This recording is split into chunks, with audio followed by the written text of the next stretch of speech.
I sat in the cold leather chair, my hands clasped so tightly in my lap that my nails dug into my palms. The air in the lawyer's office was thick, stale, suffocating. The faint scent of old books and polished wood clung to the space, but all I could focus on was the man sitting across from me, Mr. Harrison, my father's lawyer.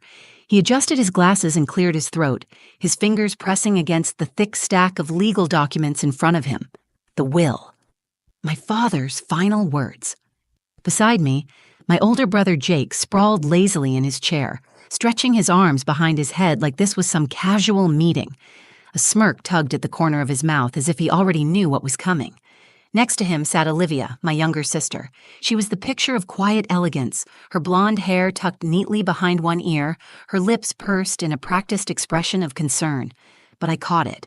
The slight glint in her eyes, the way her fingers toyed with the delicate gold bracelet on her wrist. They knew. A pit formed in my stomach as Mr. Harrison exhaled and adjusted the papers, his voice steady and impersonal. As per Robert Calloway's last will and testament, all assets, properties, and financial holdings shall be divided between his two children, Jake and Olivia Calloway. Silence. My breath hitched. My grip on my dress tightened. Jake let out a low chuckle under his breath, shaking his head in mock amusement. Olivia glanced in my direction, her lashes fluttering in a way that almost looked pitying. No, this had to be a mistake. I turned to Mr. Harrison, my lips parting to speak, but before I could find the words, he flipped to another page. His expression didn't waver. To his daughter, Sophia Calloway, Robert has left a personal letter. A letter. That was it. A heavy pressure squeezed my chest, making it impossible to breathe. The room blurred slightly, my heartbeat pounding in my ears. I barely noticed Mr. Harrison sliding the envelope toward me. My name was written on the front in my father's familiar, sharp handwriting. With trembling fingers, I pulled the flap open and unfolded the letter. Sophia, you never amounted to much. I always hoped you would prove me wrong, but in the end, I had to do what was best for the family. This is the way it should be. My stomach twisted violently, the words carved into me like a blade, each sentence cutting deeper than the last. Never amounted to much. Even in death, he couldn't find it in himself to love me, to see me. A lump burned in my throat, but I forced it down. I wouldn't cry, not here, not in front of them. Jake let out another chuckle, louder this time. Damn, he actually wrote that? He turned to Olivia, shaking his head in disbelief. That's cold. I swallowed the bitter taste in my mouth. Olivia exhaled, tilting her head slightly. Sophia, I know this is hard for you, but Dad just did what he thought was best for the family. Best for who? I could barely hear them anymore. The weight of the letter sat heavy in my lap, its words seared into my mind. I had spent my entire life trying to earn his approval, trying to be enough. And in the end, all I got was a letter. Slowly, methodically, I folded the paper, smoothing down its creases with careful precision.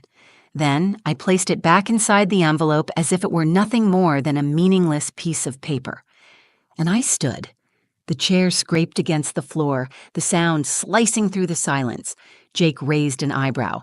You're not going to say anything? I met his gaze, my voice steady despite the storm raging inside me. No. And then I turned and walked out. No goodbyes, no questions, just silence. I felt their eyes burning into my back, heard the quiet scoff from Jake, the forced exhale from Olivia. They thought I was walking away in defeat. They thought they had won. But what they didn't know was that 3 months from now, I would be back. And this time, they would be the ones left with nothing. The moment I stepped out of the lawyer's office, the cold autumn air slapped against my face. My lungs tightened as if I had just been sucker punched. I needed to breathe. I needed to think. But the weight of my father's words clung to me like a phantom, refusing to let go. I never amounted to much.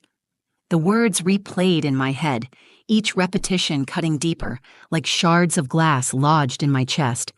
My fingers curled into fists at my sides as I forced myself to keep walking, each step feeling heavier than the last. I barely heard my heels clicking against the pavement or the distant hum of traffic.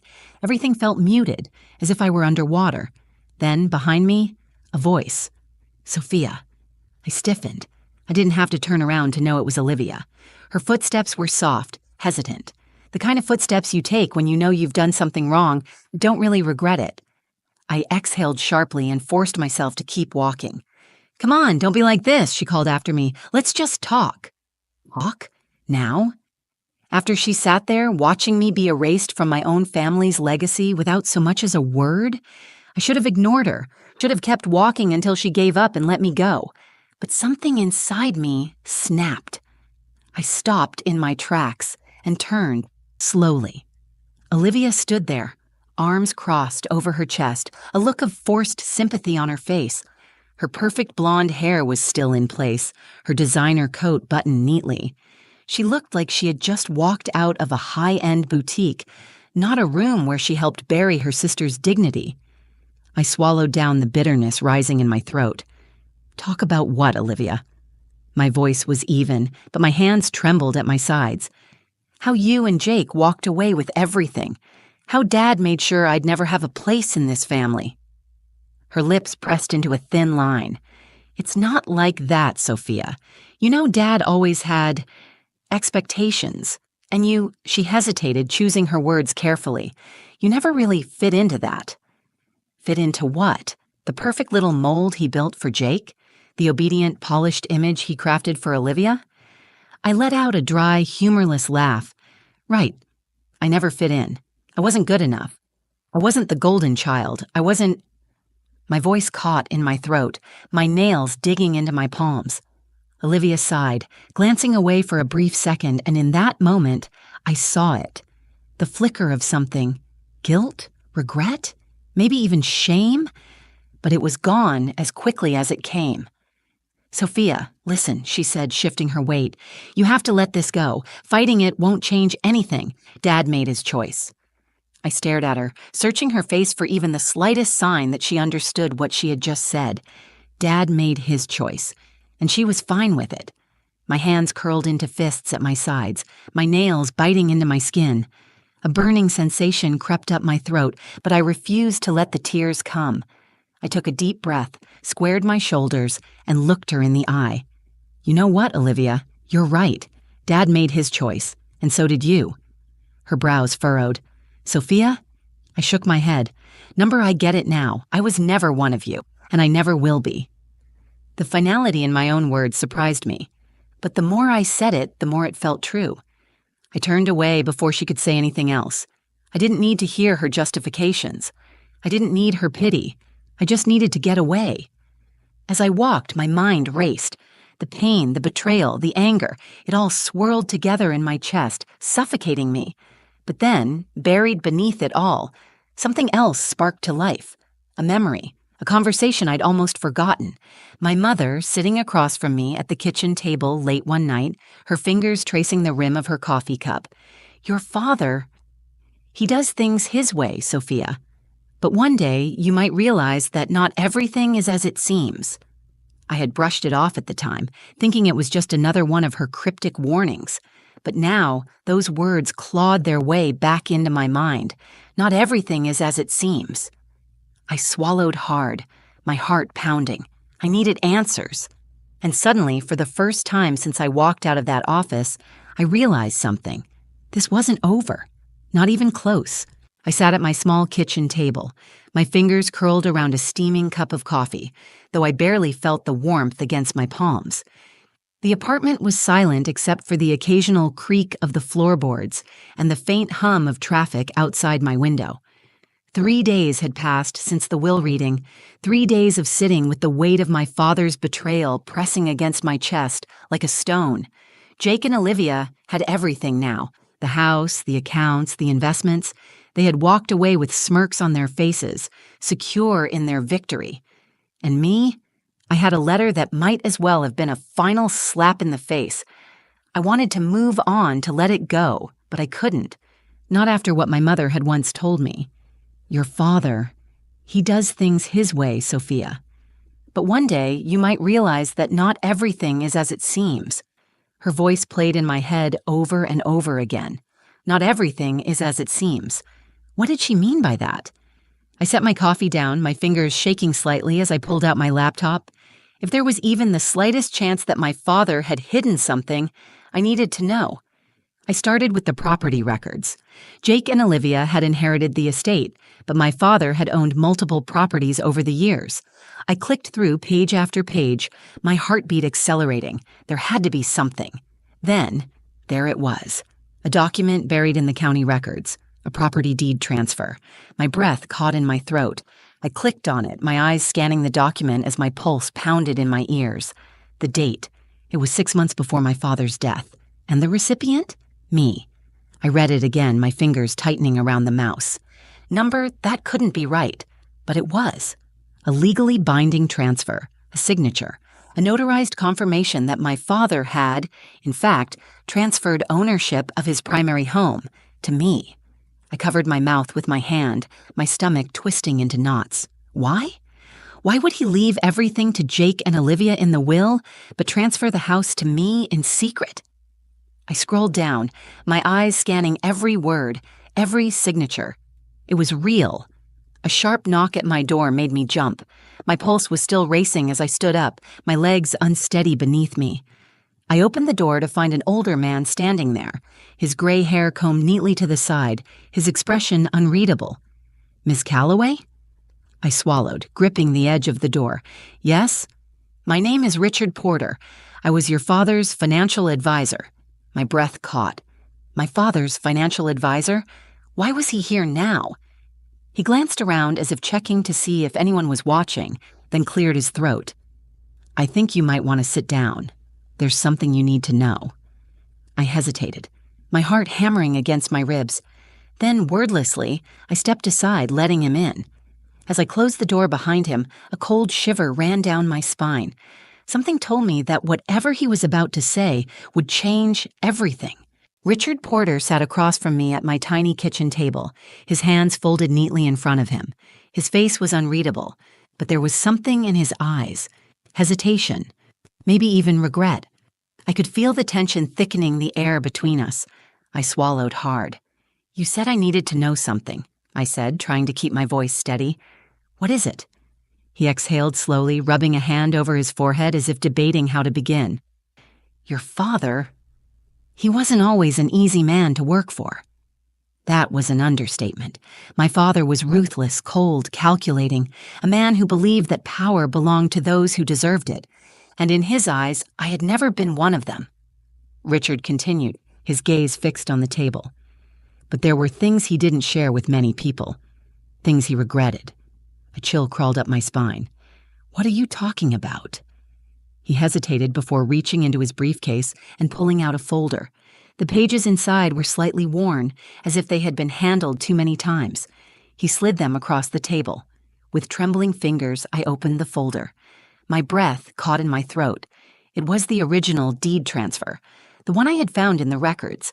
My father had legally transferred the house to me, but as I flipped through the pages, something else caught my eye.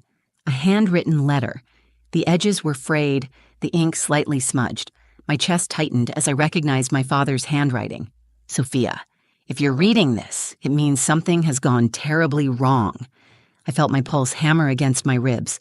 There are things I should have told you. I made mistakes, many of them, but I wanted to set things right in the end. That's why I transferred the house to you. Not just the house, but everything tied to it. I need you to know that this was always meant to be yours. I inhaled sharply, gripping the paper so tightly my knuckles turned white. He knew. He knew all along. I looked up at Richard, my heart pounding. Why would he do this in secret? Why transfer everything to me, but then leave Jake and Olivia everything else in the will? Richard shifted uncomfortably in his chair, because he didn't trust them. The words hit me like a slap. He told me once that he had started to see who they really were, Richard continued, that he had spent years believing Jake was his perfect heir, and Olivia, well, she had always been skilled at playing the role she needed to. He sighed. But he knew that if he openly left everything to you, they would fight it, maybe even try to undo it. A lump formed in my throat. So he hid it? Richard nodded. He thought it would protect you. My mind spun, trying to piece it all together. My father, the man who had spent my entire life dismissing me, had actually given me the one thing Jake and Olivia wanted the most. I felt a sharp sting behind my eyes. A mix of emotions twisted inside me: anger, confusion, grief. I had spent so long believing he had abandoned me completely. This changed everything. A thought struck me suddenly. If the house was legally mine, why wasn't this mentioned at the will reading? Richard's expression darkened. Because they didn't want you to know. The words sent a shiver down my spine. What do you mean? My voice was barely above a whisper. He hesitated. Jake and Olivia, they had access to some of your father's personal files after he passed. I believe they found out about the transfer. A wave of nausea hit me. They hid it from you, Richard continued. If you had never gone looking, you would have never known. I gripped the table, my nails digging into the wood. They tried to steal it. Richard nodded. And they almost got away with it. A burning heat spread through my chest, my hands trembling with the force of my rage. They thought they could erase me, thought they could take everything and leave me with nothing. I took a deep breath, forcing the storm inside me to settle into something colder, sharper. I wasn't the weak, forgotten sister anymore. I looked at Richard, my voice steady. What do I have to do to take back what's mine?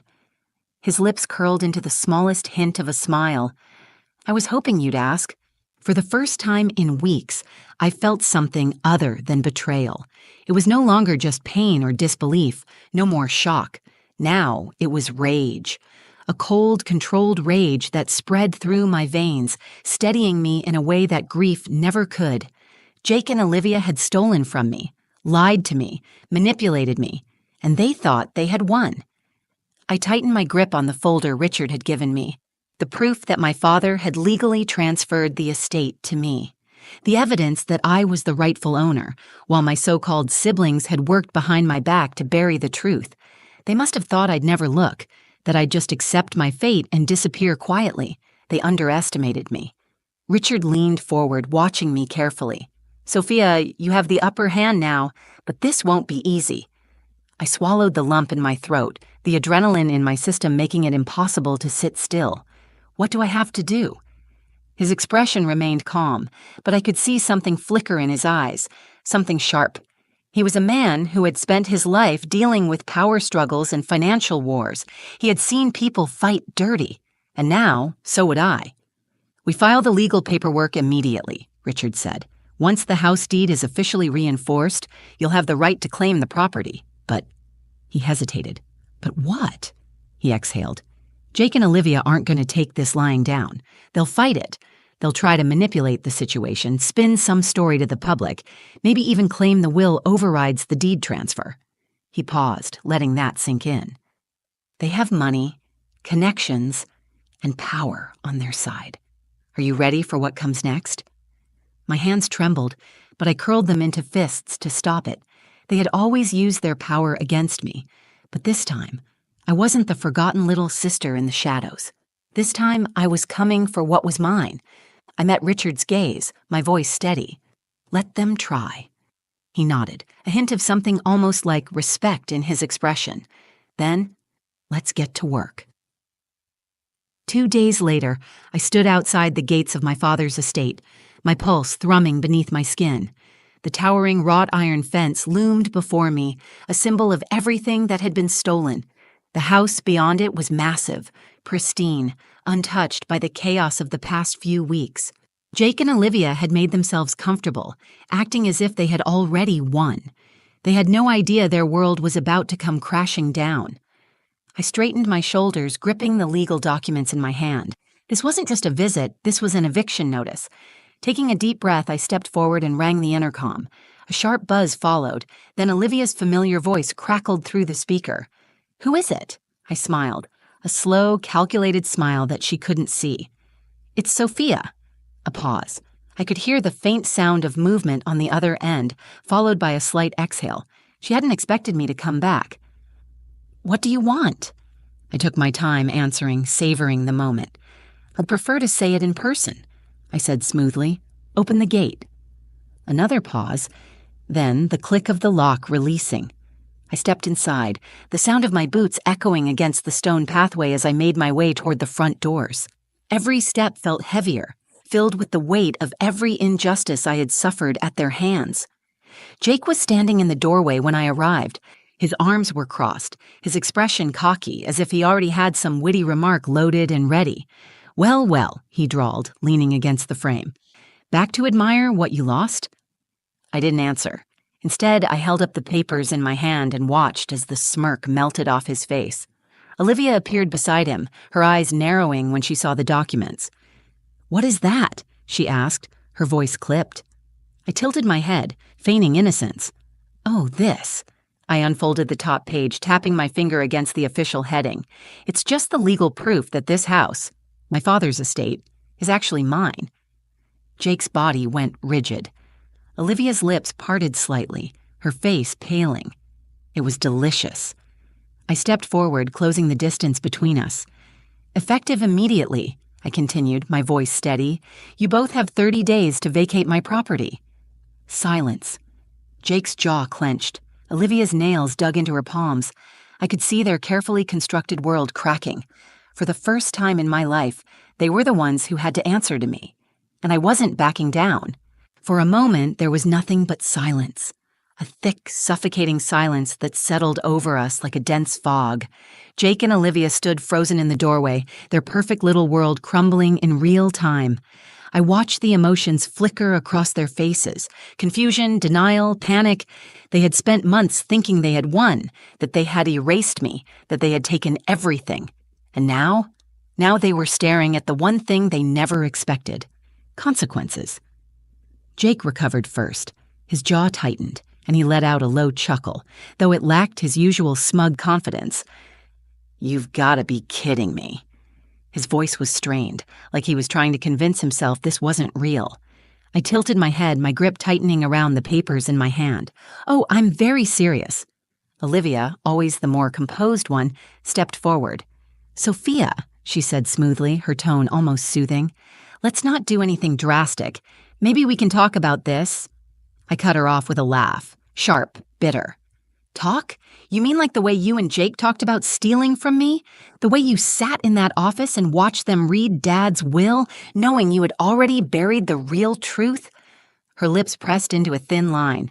For the first time in years, I had the power, and she hated it. Jake exhaled sharply, running a hand through his hair. "This doesn't make sense. Dad left us everything. The will was clear. But so was this." I held up the documents, watching his eyes flicker over them. Dad transferred ownership of this estate to me before he died. It's legally binding, and you both know it. Their reactions were like a drug. Jake shifting uncomfortably, Olivia's fingers curling into fists at her sides. I could see the panic creeping in, the idea that they wouldn't get away with it, that I wasn't the weak little sister they had always looked down on, that I had beaten them. Olivia recovered first, inhaling deeply before flashing me her carefully curated smile. "Sophia, I get it, you're upset, but throwing us out? That's not you." I stared at her, feeling a slow, simmering burn in my chest. She still thought she could manipulate me. "You're right," I said. "I wasn't the type of person to fight back before, but you both made me this way." Jake stepped forward, his voice darkening. "You really think you can kick us out?" I smiled, but there was no warmth behind it. I know. You have 30 days to pack your things and leave. And trust me, I'll make sure the courts enforce it." His face darkened, and for a split second I saw something new in his expression. Not arrogance, not amusement, fear. A small, satisfied thrill ran through me. I had spent years feeling small, years feeling insignificant. They had expected me to crumble, to fade into the background like I always had. Not this time. Olivia exhaled sharply, her eyes darting to Jake. "This isn't over," she muttered. I shrugged. "Oh, but it is.